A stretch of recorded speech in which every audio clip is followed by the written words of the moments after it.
My name is Casey Chama. I am the Executive Director of the Center for Intercultural Organizing. Center for Intercultural Organizing is a grassroots immigrant and refugee-led organization, and our mission is to build grassroots movement for immigrant and refugee social justice, and also we understand the connections of all the other issues that we are facing as a society and as a country and as a global community. We work with a lot of organizations and a lot of community members to build a social justice movement. So that's our mission, to build social justice movement. First of all, before I introduce to you our wonderful speakers, I want to say first of all a few things. I would like to thank John Joyner, who is the director of the Multicultural Center, who has been avid supporter for the Center for Intercultural Organizing, and he's a board member also.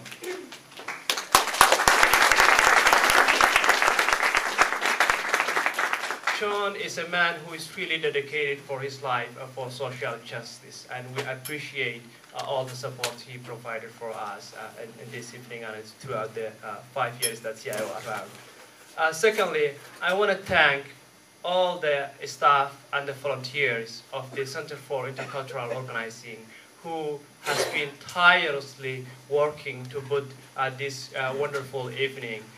Can the staff and the volunteers of the Center for Intercultural Organizing stand, please?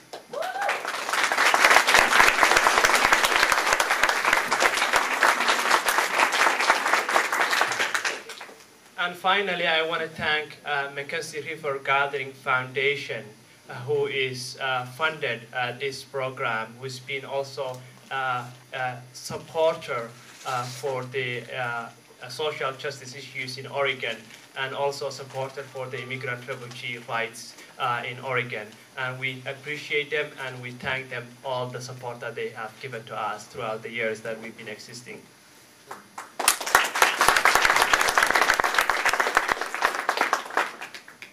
Finally, tonight we gather as a community to talk about an issue that's all dear to us, and it's very, very important to every one of you are here. Otherwise, we would not have been here. Through last 5 years, we have seen upheaval, global upheaval around the world. Before the war, Iraq war started, over 10 million people protested. We went on the streets, we expressed our concerns, our challenges, and what we think will happen if United States invades Iraq. All of the things has come true. But tonight, it's not only to talk about the challenge. As a peace movement, tonight, what we are gathering here first is to hear firsthand immigrant and refugee community members who are here tonight to share with you not only their personal experience of war, conflict, and personal struggle, but also to give you their wisdom of what it will take to build multi-ethnic, multicultural peace movement. A lot of times in the United States, when we're talking about peace building, we think we are sending either troops to Africa or to Asia or to other parts of the world for peacekeeping mission when we talk about peace building. But for us, peace building starts here, home. And for that, tonight, what we are hoping to achieve this forum is really to talk about strategies and analysis of how can we create an inclusive peace movement so we can learn the lessons that we have learned. That is the purpose tonight, so we can move forward as a peace movement. So without ado, I want to introduce to you the speakers that we have tonight. The first speaker is Kee Long Ung. Kee Long came to the United States as a Cambodian refugee and is a survivor of the Khmer Rouge regime. He holds a master's degree in applied statistics and is a senior software engineer for leading online banking software company. Kee Long is currently the president of the Cambodian American Community of Oregon, and he is an adjunct instructor at Portland Community College. Kee Long and I have been working for the past year, and we have shared a lot of values, and he's an amazing community leader and community organizer. The next speaker we have tonight is Wada Sovan. Wada is a Palestinian immigrant who works with the Muslim Education Trust. He also teaches handicapped children while in the West Bank. He co-founded an organization to support Palestinian refugees with social service, training, and educational opportunity. I have known Wada for many years. I have seen him in speaking. He is true activist and someone who has a lot of passion for social justice. The next speaker that we have is, find my notes.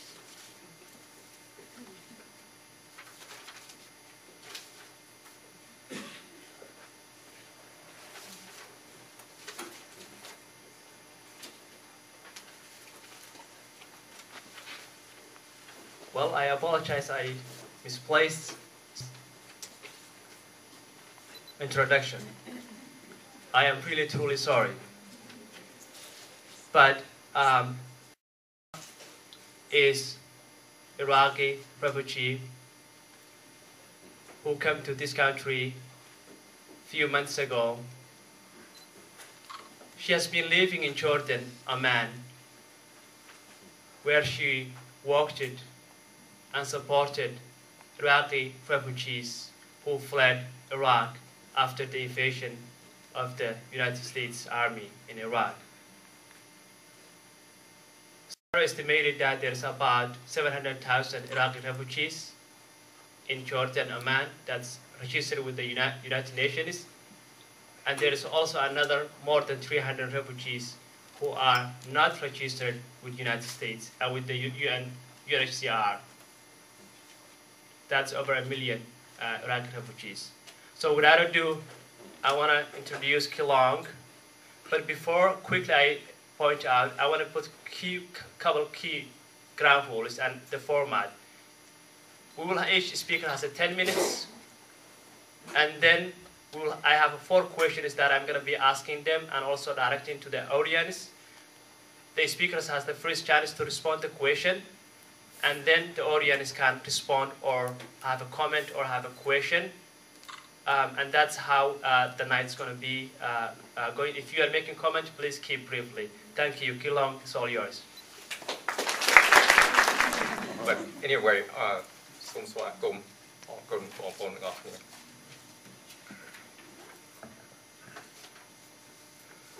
today, I, my wife, and 2 children are living in Portland. I have a good life now. However, my early life in Cambodia was otherwise. Living next to the Vietnam War was living in the Vietnam War. My memoirs, loss, suffering, and nightmares are a legacy of the Vietnam War. I hope that the experience which I am about to share with you will demonstrate that the end did not justify the means.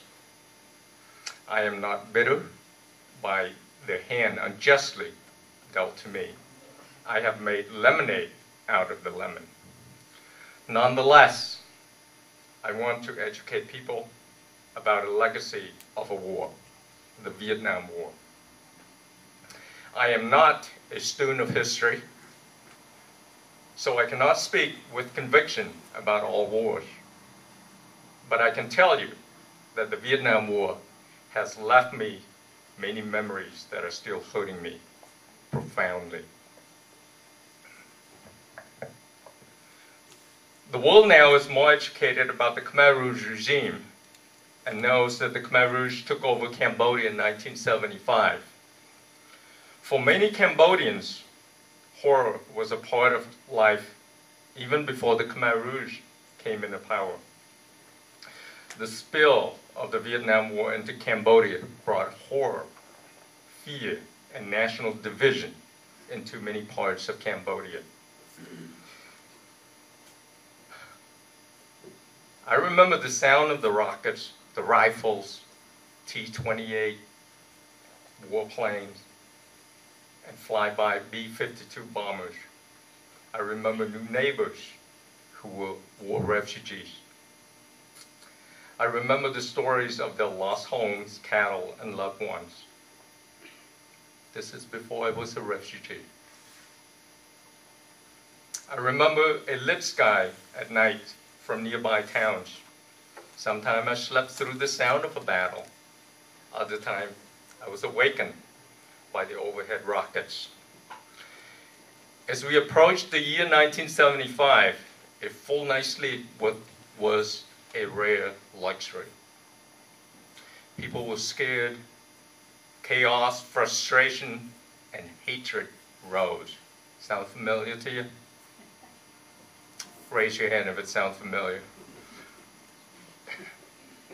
Looting and vandalizing the businesses of Chinese Cambodians took place frequently. The Vietnamese Cambodians were living in serious fear. It is my opinion that the Vietnam War contaminated Cambodia. I challenge you to ask questions such as, what incited Cambodians to pick up weapons and fight a guerrilla war against the Cambodian army? The Vietnam War was far-reaching than many people realize. The entire southeast region was affected by the Vietnam War, Cambodia in particular. The legacy of the Vietnam War has left Cambodia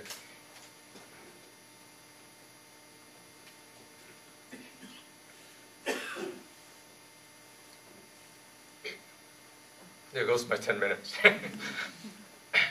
A very shameful history in which 2 million people, including my parents, have died by the hands of the Khmer Rouge. I need to put that in there to make sure we're clear about that. I survived my parents, grandparents, youngest sister, niece, nephew, and brother-in-laws who died either from starvation or execution. During the Khmer Rouge regime for nearly 5 years, I was forced apart from my family.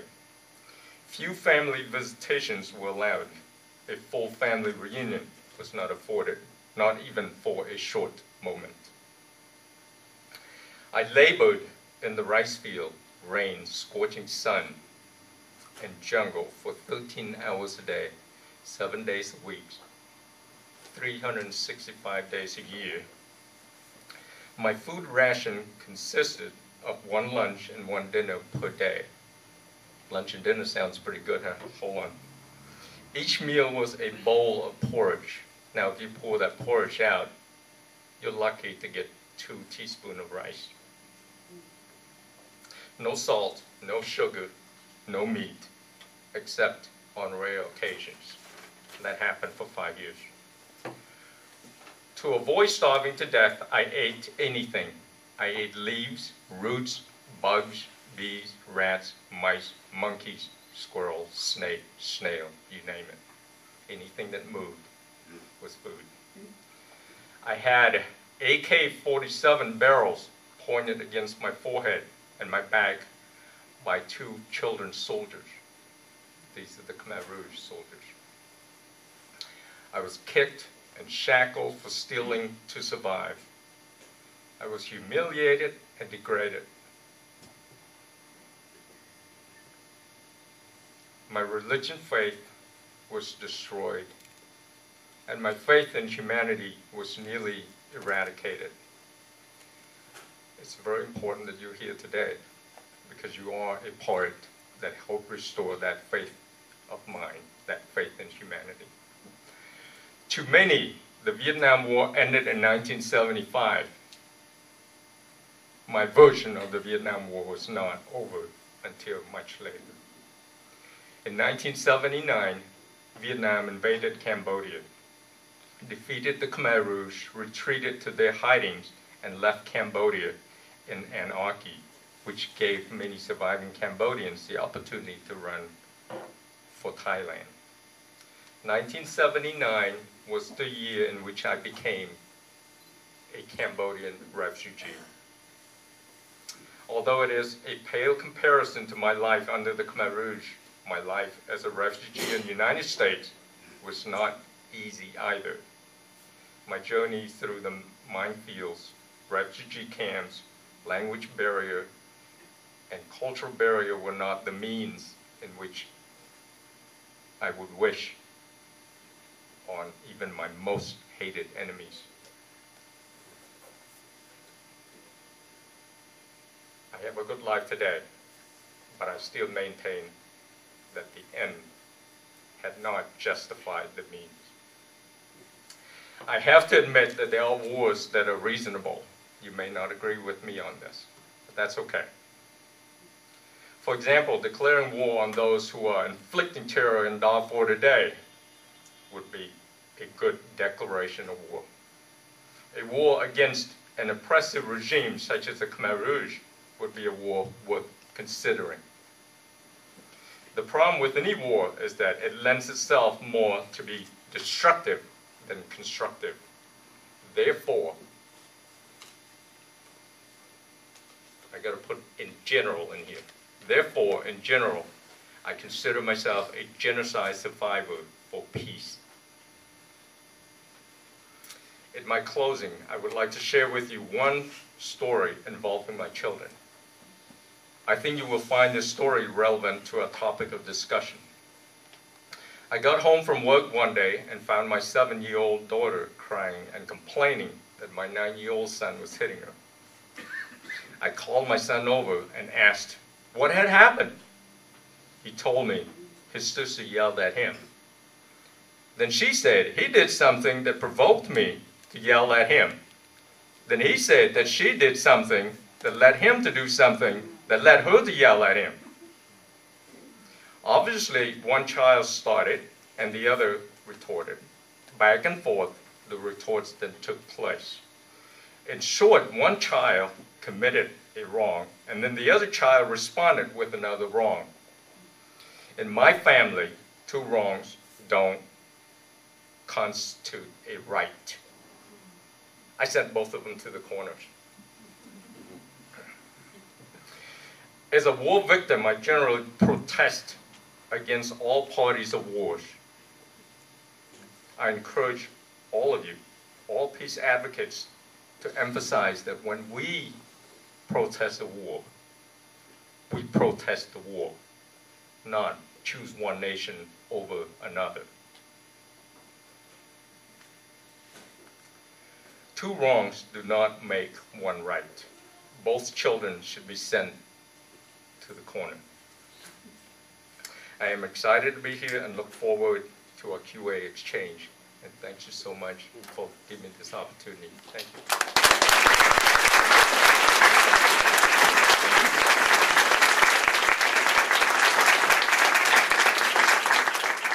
We all share pain and suffer in different levels. You could be louder. Yeah, I can. When I feel, how, can you switch it, make it louder? When I feel someone else's pain, make it easy on me and what happened to me. After all, I'm still alive. When it comes to the peace, my definition of peace is different than yours. For me, peace is to take the checkpoints out, to destroy the wall, the second Berlin Wall built in Palestine.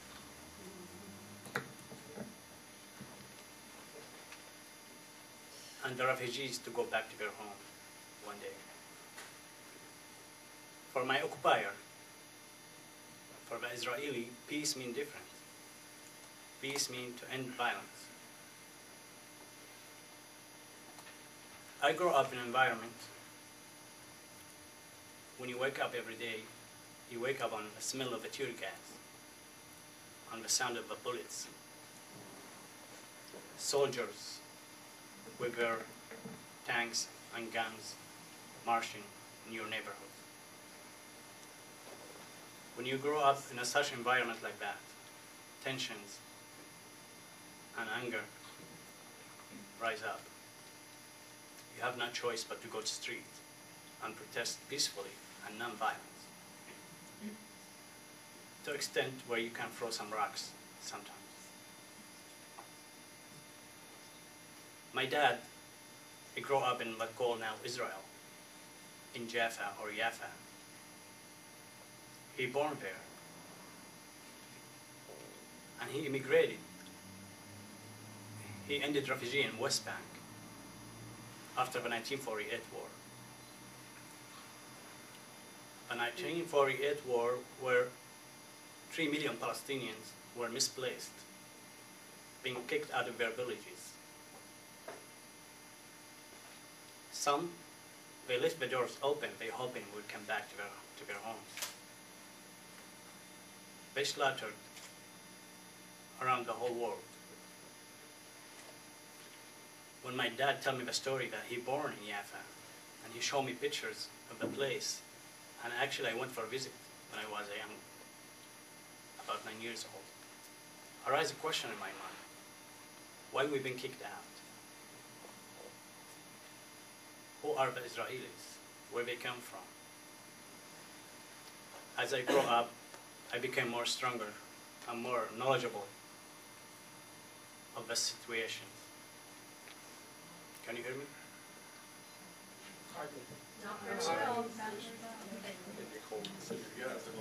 Hello? Unfortunately, yes. You have to hold it to your mouth, almost to your mouth. Exactly.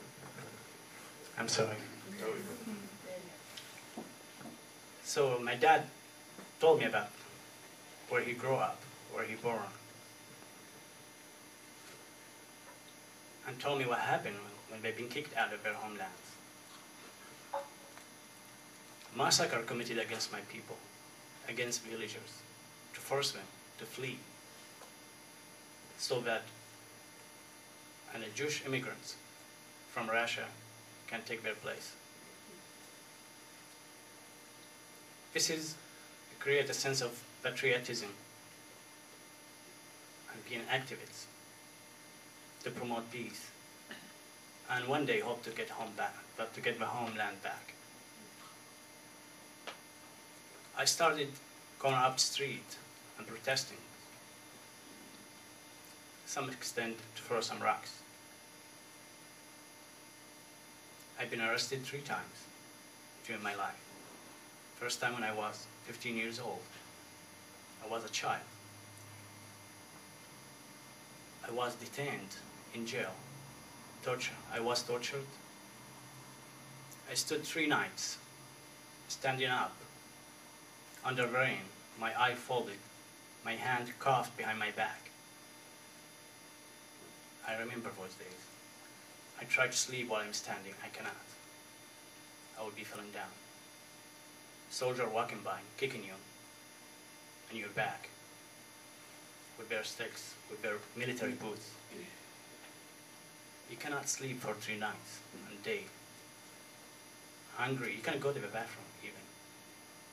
You are in an open area, not just by yourself. There's a lot of kids, Palestinians been arrested as well. Every 1 meter on my left, there's a guy. On my right, on my left, on both sides. Pretend to be like there's more than 25 kids in that area. All of them facing the same I faced. Fear, cold, pain. After 3 days, it's time to take you to a small room and for investigations. Kicking, slapping. Try to get some question of you. I spent a year and a half in jail. I spent 3 months in a small cell, 1 meter by 1 meter. You can't go to the bathroom. You have a small container. You can do your nature things. These things make me more stronger to resist the occupation, to go out and share my stories. And in fact, I did. One night, I was protesting on the street with my fellow friends. And Israeli civilians dressed like Palestinians. They went inside the crowd and they opened fire on everybody. They killed my friend. I knew that after like 10 days. When I opened my eye, I saw myself in an Israeli hospital. I don't know where I was. I know people speaking with Hebrew language around me. I tried to get back my memory, and I said, oh, I might get shot. I didn't realize I cannot move my legs. I don't realize I don't have feeling. But the pain was all over me. I heard some screaming outside. My mom was outside. She tried to get in. The Israeli guards won't let her in. With the help of the Red Crescent and the Red Cross, we were able to get in the room. And I was able to talk to my mom. And she told me that I was there for almost 7 days in a coma. And they tried to release me and get me out of the Israeli military jail, hospital. Here I am, I cannot walk. I have to face a new situation. I have to face a new struggle, a new way of being patriotic, being a fighter again. Not by going to the street and protest, but by using my mind, using my activities. There's a lot of kids who get killed, a lot of kids who get injured with spinal cord injuries. 3% of the Palestinian population, they have disabilities caused by the occupation. We decided to create a basketball team and go out and compete nationwide and national. We went. We raised the Palestinian flag up in the sky. We told people that we are still alive. We tried to get everybody to recognize the Palestinians and their right to exist. And one day, it will happen, and soon, with your help. We have to change what's happening in Palestine. People have to pressure their congressmen. You have to speak out. You have to tell the truth. You have to create a true and reconciliation committee to go to Palestine and to investigate and to put people in account for what they have done. Now there is like 10 million Palestinians. They cannot go back to their homeland. After they flee, they were 3 million 60 years ago. We negotiate. We went for peace. We extended our hand to the Israelis. We said, okay, we share the land with you. based on the United Nations resolutions, the right of return for refugees, the two states, one for Palestinians, one for the Israelis. And we went for Oslo. We went from summit to summit. But the Palestinians, every time they go, they compromise more, and they never get any recognition by Israel, or they get no rights. One day we're gonna end, we have nothing to negotiate for.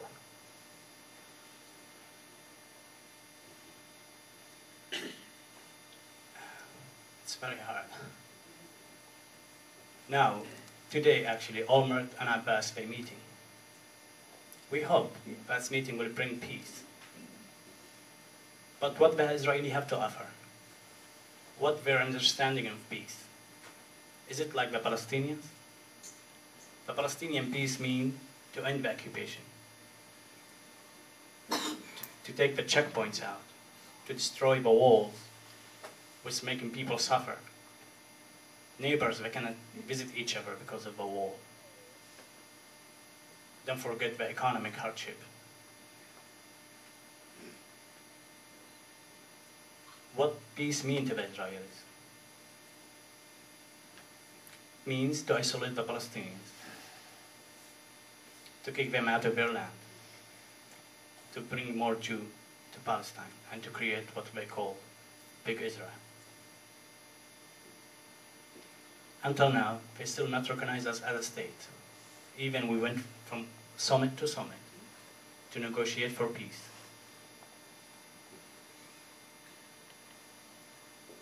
I hope, sooner or later, the United Nations, the solidarity movements, people who love peace and activists, to join and create, as I said, truth and reconciliations, and to bring both parties together to establish peace. A lot of kids suffer. I lost my legs. I was a child. They took a lot of things from me. But I'm not looking for me. I'm looking for the future, for the next generations, for our kids to live in peace and just. Land, they bomb lands. The land's still there. But when they bomb kids dies. So hope we pray for peace. And thank you for joining us today. And thank you for Casey, for the CIO, for the staff members, for giving me this opportunity to come and speak and share my stories with you. And I'm asking you, anybody love to volunteer for the CIO? It's a very great organization, bringing all communities together to join peace. Thank you very much.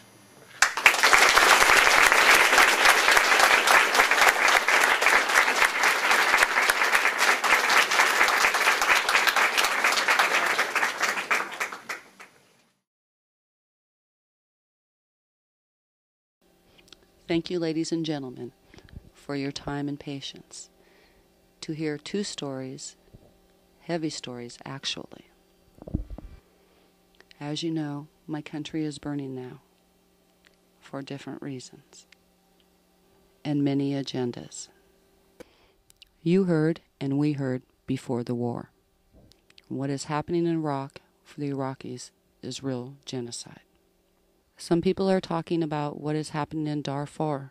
They call it a horrible genocide. Not ordinary people, political, from America and British.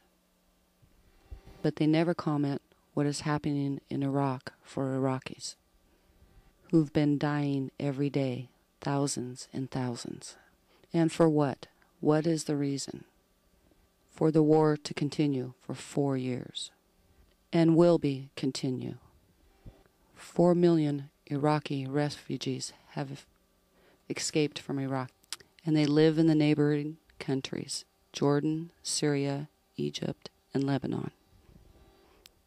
They live with no rights, no respect, no dignity, just because they are Iraqis. And I'm one of them. I lived in Jordan with my 2 daughters, and I suffered horribly from the treatment of the Jordanian authorities. Iraqi have no rights to send their kids to school to get an education. For 4 years, Iraqi have no rights to get work permission to support their families. Iraqis have no right to speak when anyone mistreats them or does anything wrong to them because they are Iraqis. How much suffering and pain should Iraqis suffer? We've been living under sanction for 13 years, and thousands of children died because of lack of food and medication. They bombed the power resources in 1991. They destroyed the whole country. No hospitals. If he or she get hurt, they cannot go to the hospital, simply because the hospital is not there. It's almost empty. How can the hospital work if there is no electricity and no pure water? Nowadays in Iraq, we have this new event happen. And some people go in and target doctors. Who are they, and why should doctors be targeted? They are targeted women, especially active women of the peace movement, and women who work in humanitarian organizations. They kill them, throw their bodies in the streets. Why? Who are those? What is happening there? Who is responsible for protecting Iraqi people and children? How many years should we pay for the oil? How many years should Iraqi refugees be in other countries without any rights?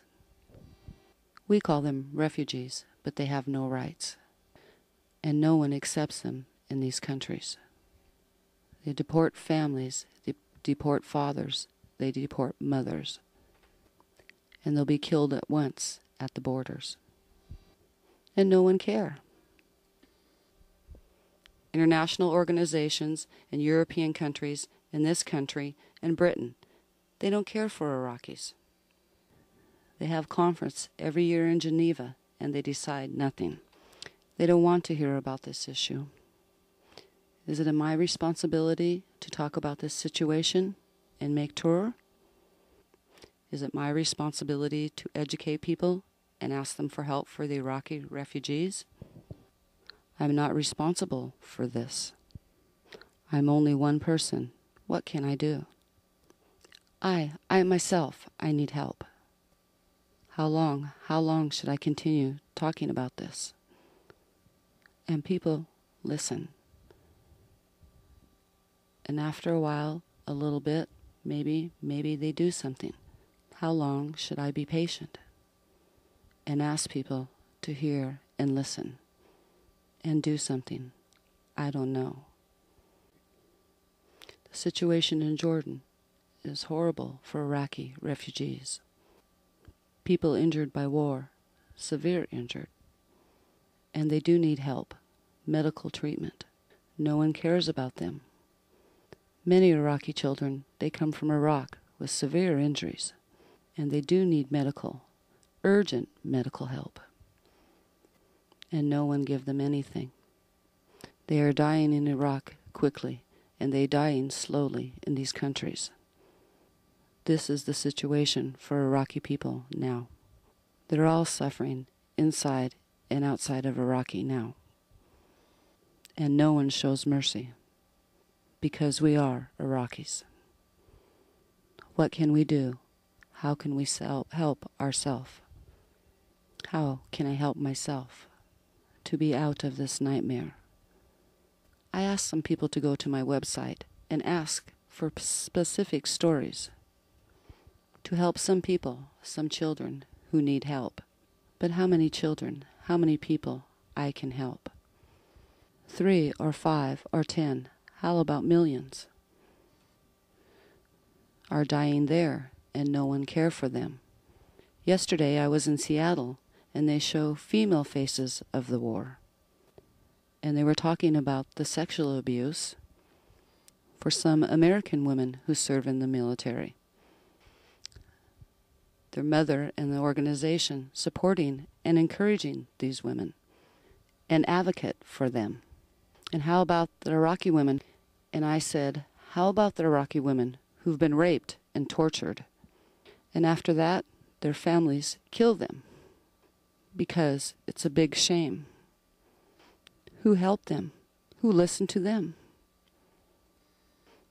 They have no chance to say any word. They suffer under the occupation, and then they suffer for their families. Who is responsible for this situation? I don't know what to tell you. The situation is horrible there. Yesterday, I heard from my neighbors it is very heavily bombed in Baghdad. And most of my neighbors killed and injured. I don't know anything about my family. There is no communication. There is no electricity so you can find them or talk to them or send them some emails. There is no communication by telephones. There is no mail. You can send no letter. There is nothing there. It's hell. And people have been living there for 4 years. How many years they have to be in this hell? And why? They want the oil. They can take it and let people live in peace. Why we should always pay the price for the others. Generations have been suffering. Since 1980, I grew up in the Iraqi-Iranian war. For 10 years, people were living in horrible situation, and we lost millions of young men in this war. And I don't want to say that it was Saddam's war. He was driven to this war by this country, and then they blame him because of that. He was bad, and he was a dictator, but he was dictator on us. On Iraqis, he hurt us, and he let us enter occupation and sanctions for 13 years, and he knew people were dying, and no one paid the price. It's only Iraqis. And I don't know what kind of help and support you can do. It's big, big issue. I heard one of the people yesterday in the Seattle Museum that was saying that one of the soldiers in Iraq was saying, let's go kill these Indians. They consider Iraqis Indians. He meant by India's Native American. And I said, they don't know. How could we be Indians? With all my respect to Native Indians, Iraq was the first country in the world who invented writing. Iraq was the first country in the world who made legislation. First university in the world was found in Iraq. How could Iraqis not be educated? Ignorant people, Indians. How dare he say that? They destroy our country. At the same time, they say bad things. They just want to bury this country. I can't say more than that. Thank you. I think we all deserve a moment of silence. I understand this has been very hard for everybody who came tonight, including myself.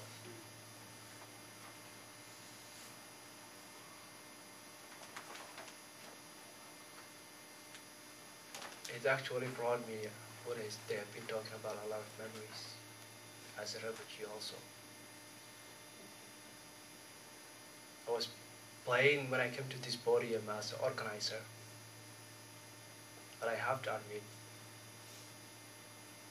it took a toll from me.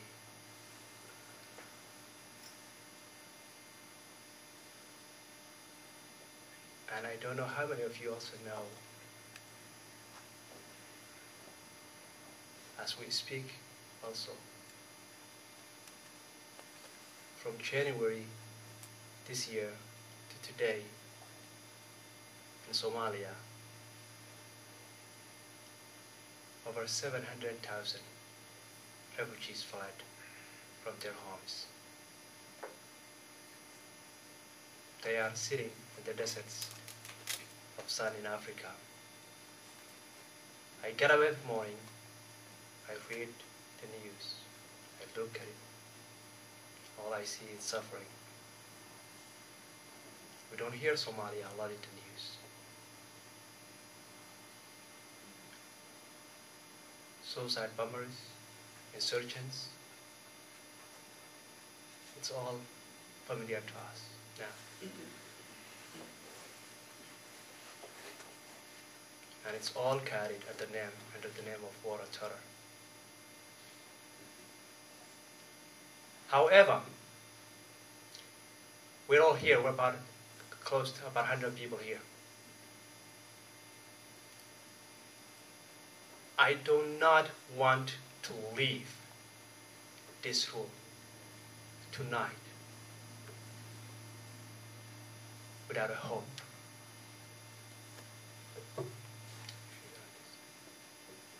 Without a hope. We have to keep the hope alive. We need to. We have to. And it takes collective efforts.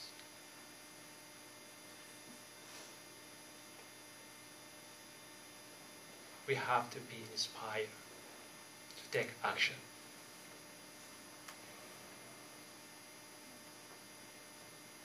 So I want to continue the event, but I want to say that because the room is silent and there's a lot of pain. And I want to, as a facilitator, I want to recognize that. But we need to be strong and inspired and to take an action. So, where can we go from here?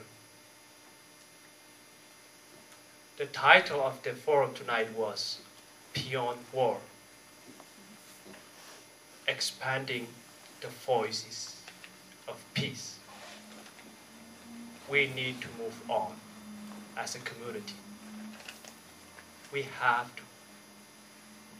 We have no option. And we have to be inspired. So, the next section of this forum will be focused on that. How can we move forward? We'll have 4 questions for the speakers. And the audience, please feel free. As I said, the speakers have the first option to answer. So my first question to the panelists. We've been in Oregon for a while as immigrant and refugees. In your own perspective, do you think there's a peace movement in Oregon and in the United States? And what has been your experience with the peace movement in Oregon?